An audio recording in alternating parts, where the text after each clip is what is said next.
যে সন্তান নাতিপুতির যে কোটা ব্যবস্থা, এই কোটা ব্যবস্থা জাতির জন্য ভালো না। আমরা এই কোটা ব্যবস্থাকে মনে করব যে এর মধ্য দিয়ে আবারও বৈষম্যের ধারা তৈরি হতে পারে। শহীদ আহতদের ক্ষেত্রে শহীদ পরিবার এবং আহতদের চিকিৎসা, তাদের পুনর্বাসন রাষ্ট্রীয় মর্যাদার প্রশ্ন, এ ব্যাপারগুলো সেটেলমেন্ট লাগবে। জনগণ তার জীবনকে দিতে প্রস্তুত ছিল। কি কারণে? কারণ বাংলাদেশে একটা ফেসিবাদী শাসন ব্যবস্থা প্রতিষ্ঠিত ছিল, বাংলাদেশে আধিপত্যবাদী ছায়া ছিল, বাংলাদেশের মানুষ ফেসিবাদ এবং আধিপত্যবাদের বিরুদ্ধে লড়াই করেছে। এই যে আত্মত্যাগ, এই আত্মত্যাগের একটা স্বীকৃতি প্রয়োজন। এই গণ অভ্যুত্থানের ফলে যে সরকার তৈরি হয়েছে, সেই সরকারেরই তো স্বীকৃতি এই গণ অভ্যুত্থান, এই ম্যান্ডেট এই গণ অভ্যুত্থান। সুতরাং এই স্বীকৃতি লাগবে।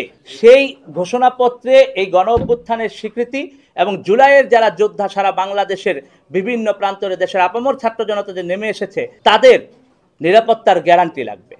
এবং আপনার আমরা যে কথাগুলো বলেছি এখানে, শহীদ আহতদের ক্ষেত্রে শহীদ পরিবার এবং আহতদের চিকিৎসা, তাদের পুনর্বাসন রাষ্ট্রীয় মর্যাদার প্রশ্ন, এ ব্যাপারগুলো সেটেলমেন্ট লাগবে।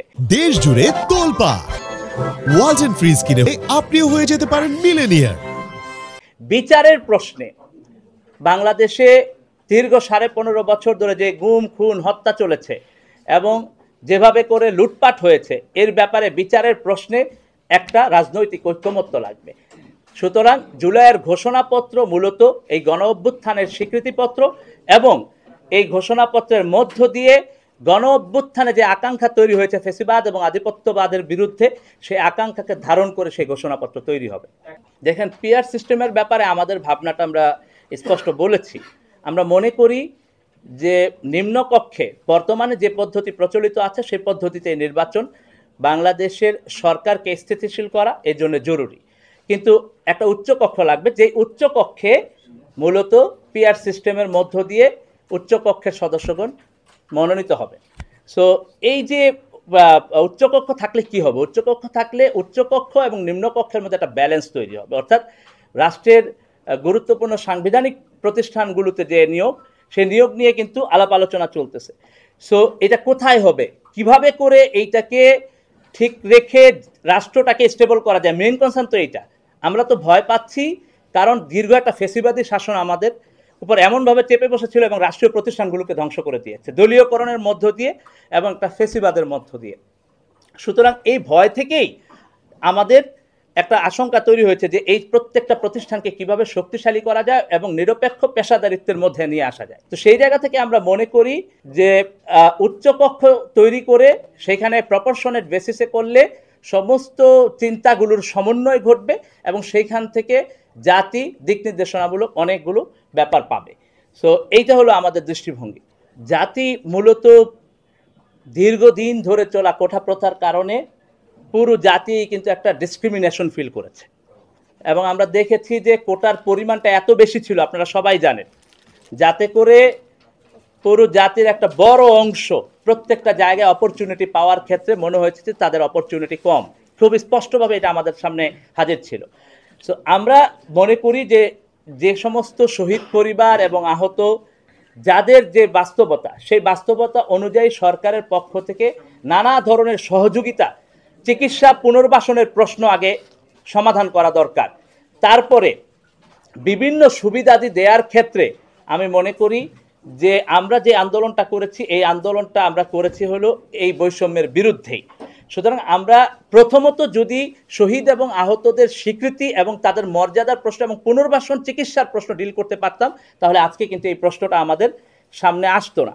সো আমি মনে করি যে আগে আমাদেরকে ওই জায়গাটা ডিল করতে হবে, যে পুনর্বাসন চিকিৎসা এই প্রশ্নগুলো ডিল করতে হবে। এবং আমরা মনে করি যে সন্তান নাতিপুতির যে কোটা ব্যবস্থা, এই কোটা ব্যবস্থা জাতির জন্য ভালো না। আমরা এই কোটা ব্যবস্থাকে মনে করব যে এর মধ্য দিয়ে আবারও বৈষম্যের ধারা তৈরি হতে পারে। আমরা এটা বারবার বলেছি যে গণ অভ্যুত্থানের আকাঙ্ক্ষাকে ধারণ করে আমরা কিছু প্র্যাকটিস তৈরি করতে চাই। সেই প্র্যাকটিসগুলো আমরা কাজের মধ্য দিয়ে প্রমাণ করতে চাই। প্রথমত আমরা আমাদের জবাবদিহিতা, দলের মধ্যকার জবাবদিহিতা নিশ্চিত করতে চাই, যেটার জন্য আমরা দলে ইন্টারনালি কাজ করছি, গঠনতন্ত্র প্রণয়ন করা থেকে শুরু করে দলের ভেতরকার যে গণতান্ত্রিক চর্চা।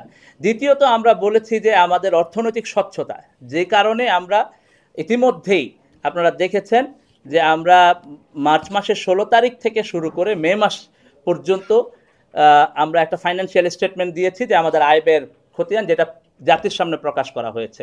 প্রতি 3 মাস অন্তর অন্তর আমরা আমাদের ফাইন্যান্সিয়াল স্টেটমেন্টগুলো প্রকাশ করব জাতির সামনে। আমরা ইনশাআল্লাহ অর্থনৈতিক এই সততার জায়গাটা আমরা জাতির সামনে উদাহরণ হিসেবে তৈরি করতে চাই। এবং একই সাথে আমরা মনে করি যে গণ অভ্যুত্থানের আকাঙ্ক্ষার আলোকে নির্বাচনের দিকে ফোকাস না করে গণ অভ্যুত্থানের রাজনীতির দিকে ফোকাস করা প্রয়োজন প্রথমত। কারণ গণ অভ্যুত্থানের রাজনীতি হলো গণ অভ্যুত্থানের ফলে যে যে আকাঙ্ক্ষাগুলো তৈরি হয়েছে সেই আকাঙ্ক্ষাগুলো আগে মিট আপ করা, অর্থাৎ বাংলাদেশের জাতির মধ্যে আপনার ন্যায্য সংস্কার, নাগরিক অধিকার, জাতীয় স্বার্থ, এই প্রশ্নগুলোর ক্ষেত্রে জাতীয় ঐক্যমত্য প্রয়োজন। একই সাথে আমরা স্পষ্টভাবে বলেছি, শহীদ আহতদের কথা বলেছি, বিচারের কথা বলেছি, এই প্রত্যেকটা বিষয় সেটেল হওয়া প্রয়োজন।